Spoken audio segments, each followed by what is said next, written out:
Hey, we're here with Victoria Alexander, and she's going to tell us about all the kinds of Christmas books she has coming out, starting with His Mistress at Christmas in paperback. His Mistress by Christmas comes out in paperback at the end of September, and then that's followed in mid-October by What Happened at Christmas, which is a small Christmas hardcover, perfect for a Christmas gift. And then right around Christmas, somewhere between I think the 12th and maybe the 25th, we have an e-novella being released that ties in what happens at Christmas. And my next book, The Importance of Being Wicked, which is out in February, ties those two books in together. It's a little story about one of the characters and what happens at Christmas. And it's fun. It's fun writing things like that. Mm-hmm. It has letters from him to his cousin in America and details the engagements of his that did not work out. That's called Lord Stillwell's Excellent Engagements. Lord Stillwell is a minor character in What Happens at Christmas. He's the kind of character that pops up and you know you can't use him in more than one scene because he's going to take over. So I didn't, but he was too great not to take advantage of. Mm-hmm. So What Happens at Christmas is about a woman, a widow, who was raised to marry a man with money and position, and which was entirely proper then. There was no other way for a woman really to get ahead. So she did that, and she married an older man, and she quite liked him, and they had a really nice life together. Well, he's dead now. Sorry. And she's a widow, and she's met this prince.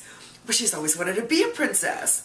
So she thinks if she gives him a proper family, and her family is a little eccentric, but if she introduces a proper family to him, and then he's got a thing about Charles Dickens' Christmas, because he's not English, he's a foreigner, and he would really like a Dickens kind of Christmas. So she's going to give him the perfect Christmas with the perfect family at her family's home of Millworth Manor. However, she doesn't have a perfect family. Her mother and her younger sister are out of the country.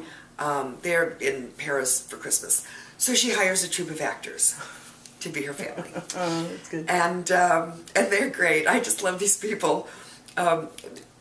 Once upon a time, though, before she married her husband, there was her first love, really. They haven't spoken in 11 years, and in fact, she's still rather annoyed at him. Well, more than annoyed. He's come back, and he comes to her house on an errand that his cousin has sent him on, and discovers what's going on. And the next thing you know, he's introduced himself to her prince as her cousin come for Christmas, and it goes on from there. And it's just so much fun. Writing is always hard. So it's kind of a lie to say I had so much fun writing this, but I had a lot of fun reading it when it was done. Uh-huh. I'm really happy with it. It's really a fun Christmas story. It sounds like a lot of fun. It's like hysterical. I love it. It sounds kind of like was that a funny thing happened on the way to the forum? Yeah, it's kind of a farce all kinds of that way.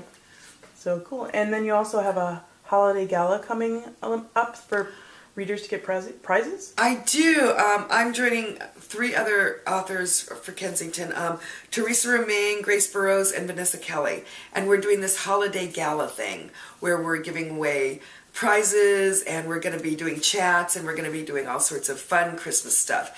And people can register for that by going to www.holiday-gala.com. I'm really excited about all this Christmas stuff coming up for me, because Christmas is, well, I don't know anybody for whom Christmas isn't their favorite time of year, but my birthday's December 22nd, too. Mm-hmm. So Christmas, the whole December thing has always been really kind of special for me. And the first book I sold, the editor called to buy my first book on my birthday. So it's really, it's just a fabulous time of year, personally, and then everything else going on. There's nothing like Christmas and the holidays. Oh, I know. It's like, and people are actually in pretty good moods around then too. People are in good moods. Everybody, strangers are smiling, and people let other people cut in line, and people are just nicer around the holidays. I think, I don't know if it is all that peace on earth, goodwill to men, but there's an attitude that my favorite version of A Christmas Carol is the Muppet Christmas Carol. I realize that might sound silly, but fabulous songs, the best Christmas songs ever. And there are things in there about, there's a song that says, talks about Christmas being the summer of your soul in December. And I think that's just the perfect description of it. So you're a former journalist. I am. And like so many of us, should I say so many of we romance writers? That sounds funny, like we're really tiny. So many tiny little romance yes, writers. Yes, we're like little tiny wee romance writers.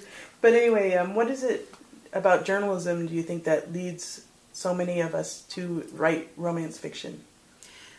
Well, I think, part of it, I think every reporter I know or have ever known is going to write a book, has written a book, is writing a book. We all think we can write books. For me, the appeal of romance is really that happily ever after.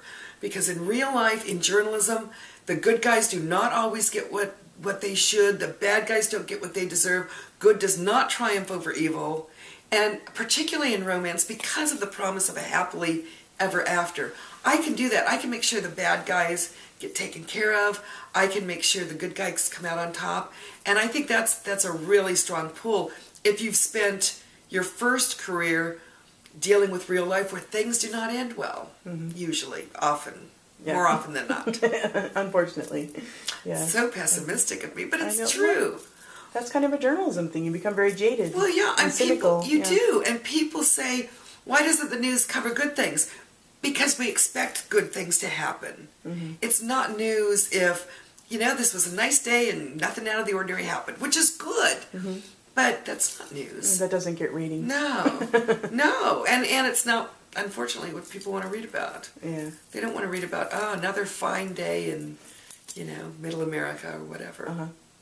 So, well, cool. Thanks so much for joining us. You're welcome. Thank you for having me. It's always so much fun.